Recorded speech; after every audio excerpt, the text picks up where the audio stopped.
Hi, I'm going to read the story called Funny Valentine. Sister Bear and her friends were jumping rope during recess.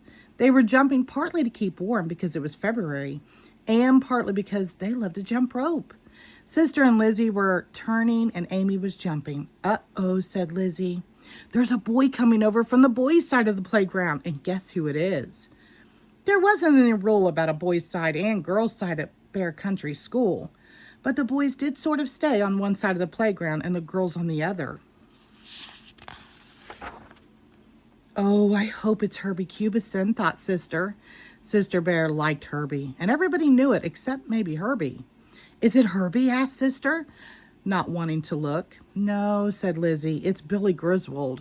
Oh, no, not that awful Billy Griswold, said Sister, turning the rope faster and faster.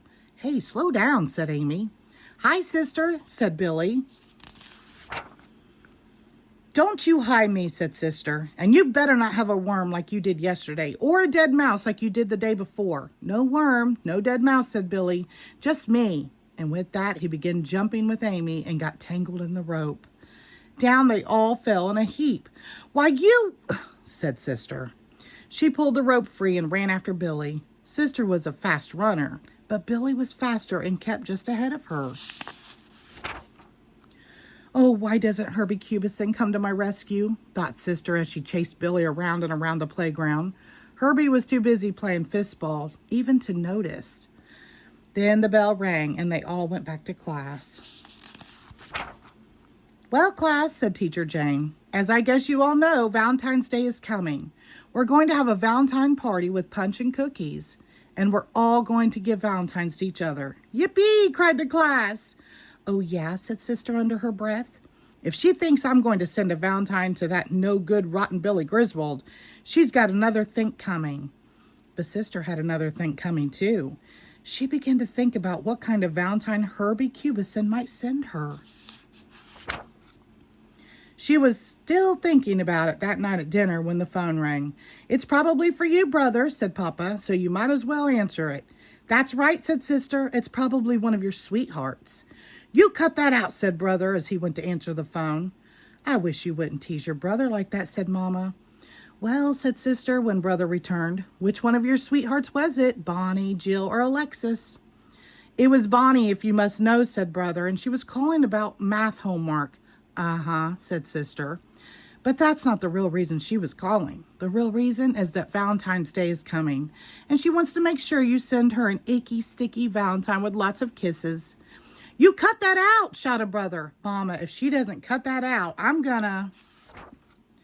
But the phone rang again. It's probably Jill this time, said Sister as Brother went to the phone. My dear, said Mama, there's nothing wrong with Brother having friends who happen to be girls. And there's nothing wrong with Valentine's Day. Your mama's right, said Papa. And not only that, I seem to recall that Teacher Jane has a Valentine's party every year, and I bet you're going to get a whole bunch of Valentines yourself. That's right, said Sister, but that's because we have to. Teacher Jane's got a rule. It was true.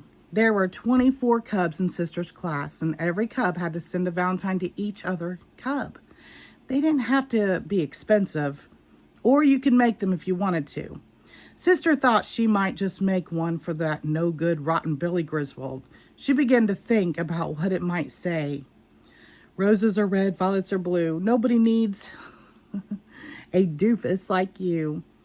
Daffodils are yellow, roses are red. I need you like a hole in the head. A penny for your thoughts, said Mama. Said Sister. I was just thinking of a Valentine to send Billy Griswold. Is Billy a special friend of yours? Asked Mama. A special friend, said Sister, her eyes flashing. Does a friend knock you down when you're jumping rope? Does a friend chase after you with a dead mouse? Does a friend put a hot toad in your lunchbox? I suppose not, said Mama. But there are no buts about it, Mama, continued Sister. That Billy Griswold is a no-good nuisance, and if he doesn't stop bothering me, why don't you ask your boyfriend Herbie Cubison to make him stop, said Brother, who had come back to the table.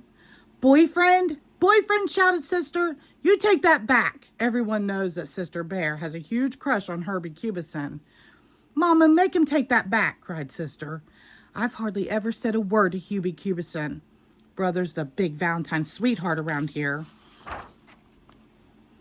That'll be quite enough, said Papa. Valentine's Day is supposed to be fun. It's not supposed to be a shouting match. Well, I'll stop if he'll stop, grumped Sister. And I'll stop if she'll stop, grouched Brother.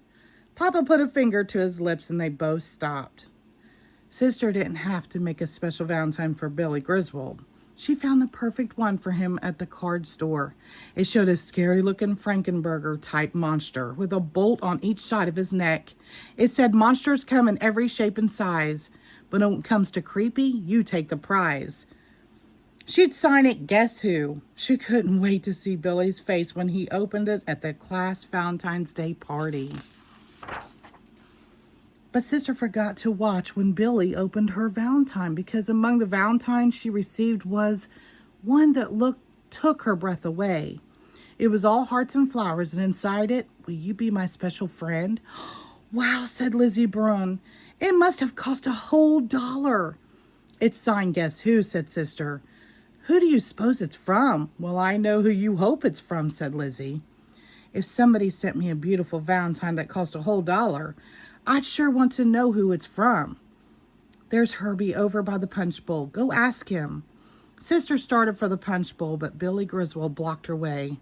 He had the Valentine Sister had sent him. "I'll be glad to get you some punch," said Billy. "And throw it down my back?" said Sister. "No, nothing like that," said Billy. "I'm sorry about all the stuff I did.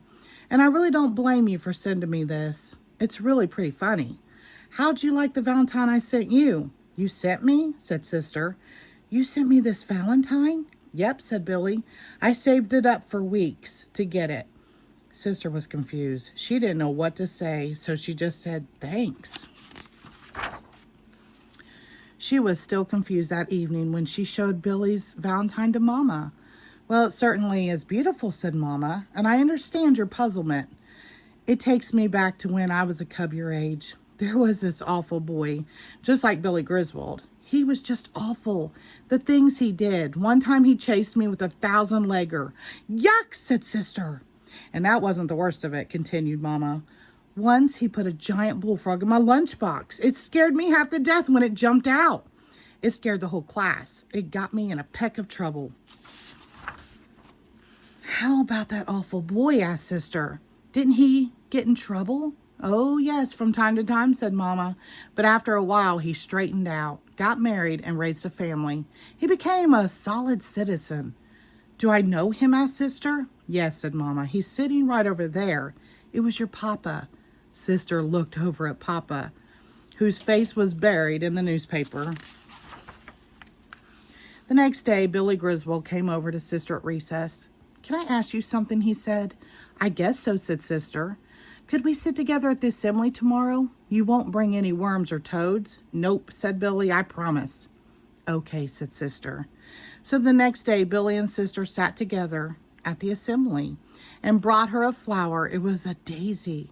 Sister forgot all about Herbie Cubison. And that afternoon, Sister pressed Billy's daisy in a book. The end. Thank you.